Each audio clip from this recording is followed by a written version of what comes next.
Hey everyone, আসসালামু আলাইকুম। Welcome to my YouTube channel and Facebook page.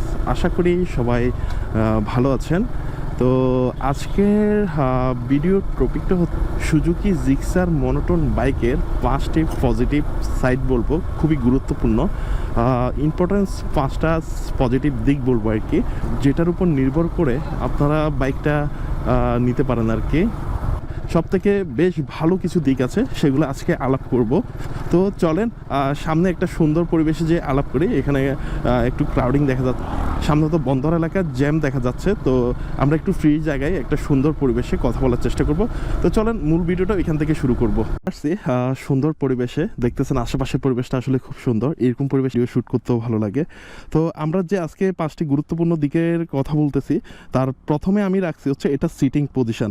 এটার যদি কেউ সিঙ্গেল রাইড করে, লং ট্যুর বলেন বা সিটি রাইড বলেন, সিঙ্গেল রাইডের জন্য এই বাইকটা হচ্ছে বেস্ট একটা বাইক। আপনার পিলিয়নের কথা আমি বলতেছি না, এটার পিলিয়ন আহামরি তেমন একটা ভালো না, তবে সিঙ্গেল যদি কেউ রাইড করে থাকে, এই সিটের সিটিং পজিশনটা সত্যি আপনি অসাধারণ একটা সিটিং পজিশন পাবেন।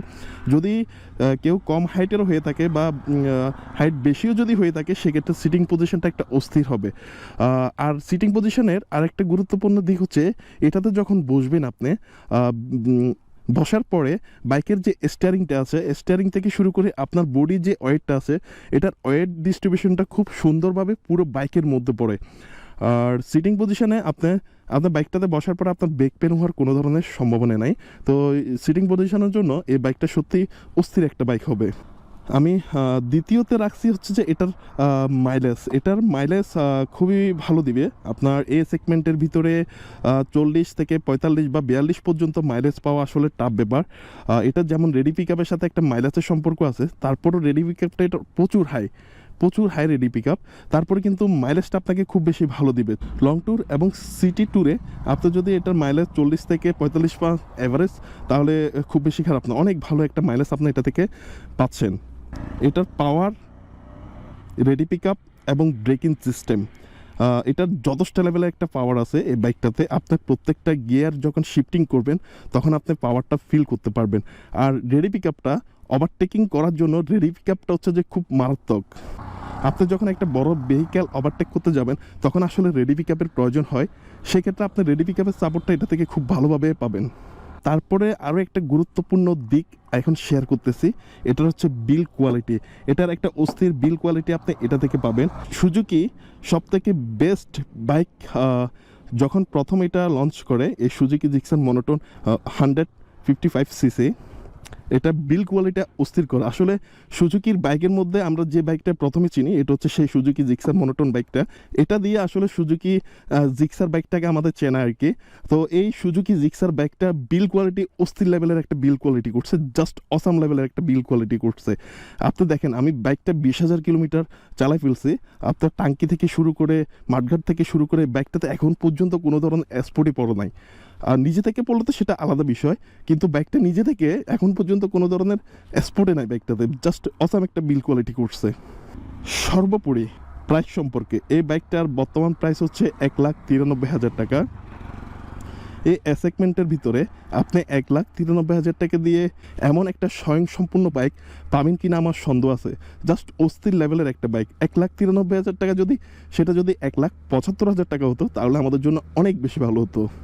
দামটা যদিও বা 1,93,000 টাকা, তারপরে এটা মার্কেট ডিমান্ড অনেক বেশি, অনেক প্রচুর মার্কেট ডিমান্ড। তো আসলে 1,93,000 টাকার ভিতরে আমাদেরকে এখন জিক্সার মনোটোনটা কিনতে হচ্ছে 1,75,000 টাকা যদি হইতো, তাহলে এই সুজুকি জিক্সার মনোটোনটা সত্যি আমাদের জন্য অনেক বেশি ভালো হতো আর কি। আমরা সাধ্যের মধ্যে যারা বাইক কেনার ইচ্ছা আছে, তারা আমরা এই বাইকটা কিনতে পারতাম। তারপর এই সুজুকি জিক্সার মনোটোনের 5টা গুরুত্বপূর্ণ দিক বলছিলাম, 5টা পজিটিভ দিক বলছিলাম। এর বাইরেও আমি আপনাদের সাথে শেয়ার করার চেষ্টা করবার। তো চলেন বাকিটা বাইক রাইড করতে করতে আপনাদের সাথে শেয়ার করি। তো আমরা মোটর ব্লগিংয়ে চলে আসছি, মোটর ব্লগ করতে করতে শেয়ার করি আপনাদের সাথে। তারপর হচ্ছে যে এটার মিটার, এটার পুরো সম্পূর্ণ একটা ডিজিটাল মিটার পেয়ে যাবেন। মিটারে হচ্ছে যে আপনার গিয়ার শিফটিং ইন্ডিকেটর, তারপর হচ্ছে যে স্পিডিং ইন্ডিকেটর, তারপর হচ্ছে যে টাইমটা দেখতে পারবেন। তারপর হচ্ছে এটার স্টিয়ারিং সম্পর্কে তো বলছিলাম যে এটার স্টিয়ারিং সিস্টেমটা এমনভাবে করছে, আপনি যদি এই বাইকটাতে রাইড করার জন্য বসেন আর দুই হাতটা যখন স্টিয়ারিংয়ে দিবেন তখন আপনার শরীরের ওয়েটটা খুব সুন্দরভাবে আপনার পুরো বাইকটার মধ্যে ডিস্ট্রিবিউশন হয়ে যায়। তো হচ্ছে যে আপনার এটার স্টিয়ারিং সিস্টেমটা অনেক বেশি জোস করছে। আর এটার দাম সম্পর্কে যদি আমি আরেকটু বলি, এটা যদি 1,75,000 টাকা থাকতো তাহলে অনেক বেশি ভালো হতো আমাদের জন্য। 1,93,000 টাকা আসলে একটু বেশি হয়ে যাচ্ছে। তারপরে কিন্তু আপনি 1,93,000 টাকা দিয়ে এ সেগমেন্টের বাইক পাবেন কিনা আমি আসলে সত্যি জানি না, মুশকিল হয়ে যাবে আর কি। মনে হয় না 1,93,000 টাকার মধ্যে আপনি এরকম ফুল একটা প্যাকেজ পাবেন, আশা করি বুঝতেই পারতেছেন। কারণ আপনাকে এর থেকে আরও অনেক বেশি বাজেট করতে হবে যদি আর একটু ভালো বাইক নিতে চান। তারপর এটা আসলে 20,000 কিলোমিটার রিভিউ আমি দেওয়ার চেষ্টা করবো, যেহেতু বাইকটা আমি 20,000 কিলোমিটার রাইড করে ফেলছি অলরেডি, ডান হয়ে গেছে আমার 20,000 কিলো। তো আমি চেষ্টা করবো যে খুব সুন্দর করে আমার 20,000 কিলোমিটার চালানোর একটা এক্সপিরিয়েন্স আপনাদের সাথে শেয়ার করবো। আশা করি আপনাদের এটা কাজে লাগতে পারে আর কি। তো আজকের ভিডিওটা এই পর্যন্তই। আর হচ্ছে যে আমার ইউটিউব চ্যানেলে বা ফেসবুক পেজে যদি কেউ নতুন দর্শক হয়ে থাকেন তাহলে অবশ্যই আমার ইউটিউব চ্যানেল এবং ফেসবুক পেজটাকে ফলো করে রাখবেন পরবর্তী ভিডিও না আসা পর্যন্ত। তাহলে সবাই ভালো থাকুন, সুস্থ থাকুন, আল্লাহ হাফেজ, গুড বাই।